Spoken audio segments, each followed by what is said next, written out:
দাউ দাউ করে জ্বলছে আগুন, পুড়ছে জেরুজালেম, ঘর পুড়ছে, গাছ পুড়ছে, নেতানিয়াহুর চোখে মুখে ভয় আতঙ্ক। এক সপ্তাহ আগে যে আগুন ঠেকিয়ে সফলতার গল্প বলেছিলেন, আজ সেই আগুনই হারাম করে দিচ্ছে তার রাতের ঘুম। কিন্তু আগুন তো এত কিছু বোঝে না, কে জ্বালিয়েছে, কে নেভাতে চেয়েছে সেই হিসেবও রাখে না। তবু একটা কথা তো থেকেই যায়, প্রকৃতির শোধ। আর সেই শোধই আজ সেনা ব্যারাকেও ঢুকে পড়েছে। পরিমরি করে সামরিক পোশাক গায়ে দিয়েই ছুটে পালাচ্ছে নেতানিয়াহুর সৈন্যরা। জেরুজালেম পোস্ট জানিয়েছে, বুধবার থেকে ফের ছড়িয়ে পড়া দাবানলে জেরুজালেম তেল আবিব মহাসড়ক বন্ধ করে দিয়েছে কর্তৃপক্ষ। আগুন ছড়িয়েছে সেই একই এলাকায় যেখানে মাত্র এক সপ্তাহ আগেও ভয়াবহ আগুনে ক্ষতিগ্রস্ত হয়েছিল বিস্তীর্ণ বনাঞ্চল ও জনপদ। ইসরায়েলি বিভিন্ন গণমাধ্যম সূত্রে জানা গেছে, জেরুজালেম শহর থেকে প্রায় ৩০ কিলোমিটার পশ্চিমে অবস্থিত কয়েকটি জনপদ খালি করে ফেলা হয়েছে।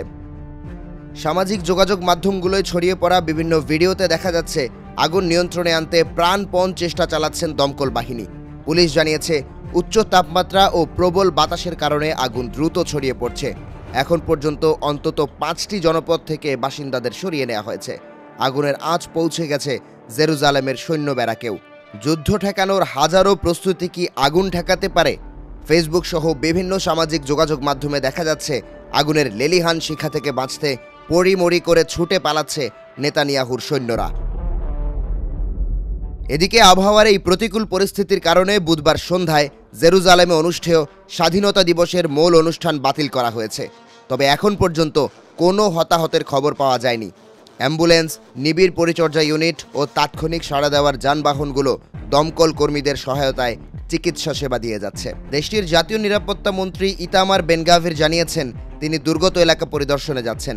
প্রতি বছর এই সময়টাতে বনাঞ্চলে আগুন লাগার প্রবণতা থাকলেও এবার পরিস্থিতি বেশি গুরুতর বলেও আভাস দেন তিনি। এরই মধ্যে আগুন লাগানোর অভিযোগে একজনকে আটক করেছে ইসরায়েল পুলিশ। জেরুজালেম পোস্ট এক প্রতিবেদনে জানিয়েছে, আটক ওই ব্যক্তি জেরুজালেমের তুবার বাসিন্দা এবং তার কাছ থেকে লাইটার, তুলা ও দাহ্য পদার্থ উদ্ধার করা হয়েছে।